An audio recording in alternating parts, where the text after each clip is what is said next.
তুমি কি এখন ঘাটাল থেকে আসছো ডাইরেক্ট? ঘাটাল থেকে এলাম আমরা বুক চেপে বুক মানে বুকে চাপড়ে বলতে পারি যে প্রতাপদার যেখানে দোকান হয়েছে সেখানকার প্রথম কাস্টমার আমরা। প্রতাপদা আমাদের হৃদয়ে আছে, এটা তোমাকে বলতে হবে। প্রতাপদা কেন হ্যাংলা এসেল বল, আমার নামটা কেন উচ্চারণ করছিস?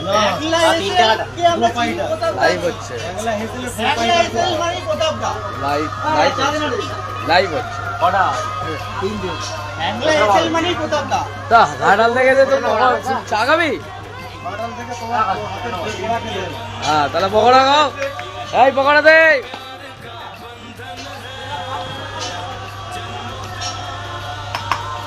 ওই জায়গায় চাকা দিবি, ওটা পকোড়া দিবি। আরে কি বলবো? এই বড়াইলে একটা ভাজে